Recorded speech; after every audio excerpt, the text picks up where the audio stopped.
Well, Democrats are spilling all of Biden's secrets to reporters. It's a lot of fun to read. They're giving us an inside look into Biden's team, what they were doing to cover his decline, and how he made Kamala Harris beg for his endorsement. Now, this new book also claims former President Obama secretly didn't want Kamala Harris to get that job. In fact, he waited 5 days to endorse her. And here's the book's author, Jonathan Allen, breaking it all down. President Obama absolutely did not think that Joe Biden should continue, according to our sources close to President Obama. And he also didn't want Kamala Harris to be the replacement for Biden. He didn't think that she was the best choice for Democrats. And he worked really behind the scenes for a long time to try to have a mini primary or an open convention or mini primary leading to an open convention. Did not have faith in her ability to win the election. He was really working against her.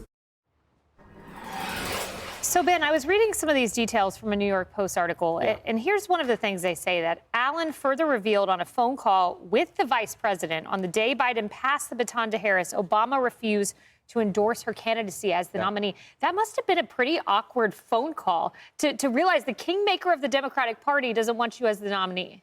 Look, it's so funny when you see this now come out. Obama knew that she was a terrible vice president and was going to be a terrible candidate. And by the way, he also knew that Joe Biden was incapacitated, and this was their only option at that moment.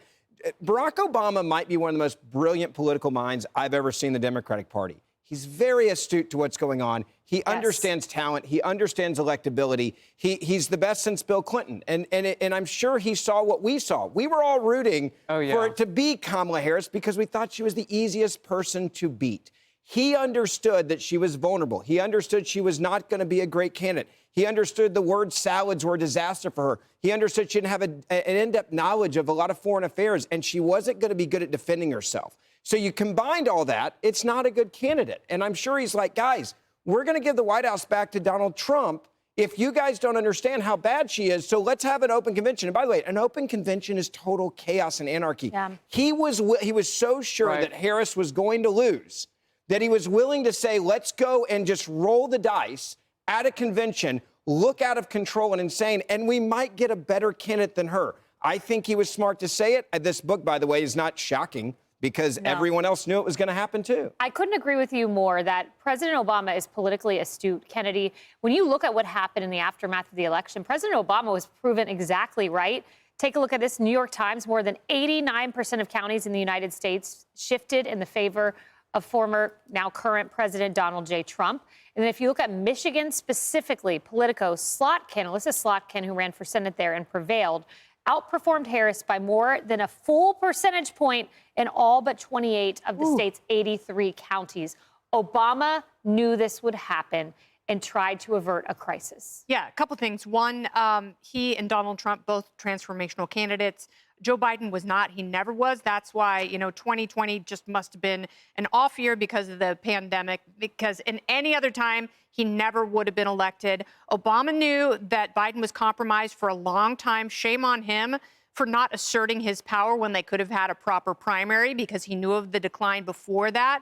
And he also knew about Kamala Harris. It just shows me that the reason you have the Jasmine Crockett's of the world flexing and saying just bananas things that she is right now is because they don't have a leader in the Democrat Party. Bingo. If Barack Obama were that leader, then they would have had an open primary, which would have been better because it would have been survival of the fittest, and the strongest, most articulate person who could make the case for the party and for voters would have emerged from that convention and would have gotten a much harder look from voters than Kamala Harris did. What's interesting, Harris, if we go back to July when we were at the RNC, I remember vividly we were in the show on this hour, and then this article popped in the Washington Post. We were all waiting to hear Obama's thoughts about Biden because he didn't come out and publicly defend him. And then we get this Washington Post headline, Obama tells allies Biden's path to winning re-election has greatly diminished. This man knows how to work the press. He didn't come out and say it. He worked it through the press. Well, and he waited until all those people had gathered.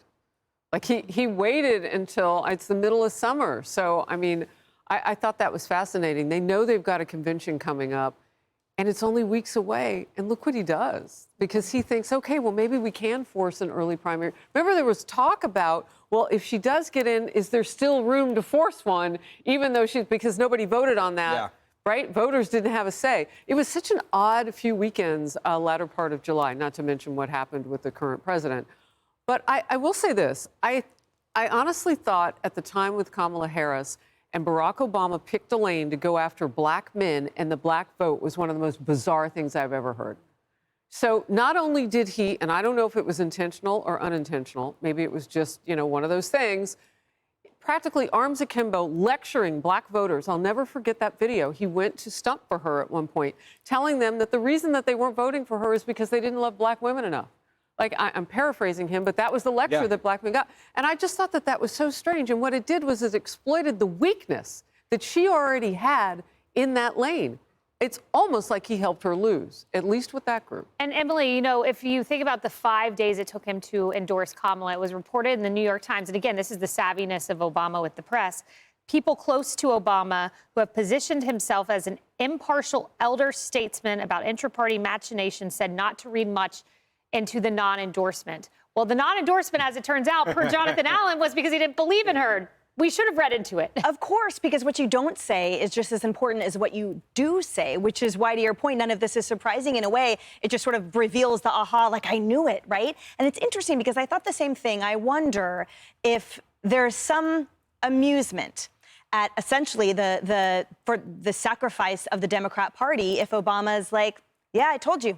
I told you that Kamala Harris wasn't a good candidate. I told you that Joe Biden was always a facsimile of my policies without the charisma and the true origin, transformative power and nature and inherent character. And I told you all. But the question is, what does he do from here? Exactly. Is he going to remain in the backdrop, or will he, either behind the scenes or in front of it, be very firm, very direct, and help lead this party back to at least some semblance of a cohesive unit? Yeah. He might just prefer to stay golfing. Maybe not a podcast like his wife. Yeah. And I would love to know in Obama's mind, if it wasn't Biden, if it wasn't Kamala, who was the right candidate?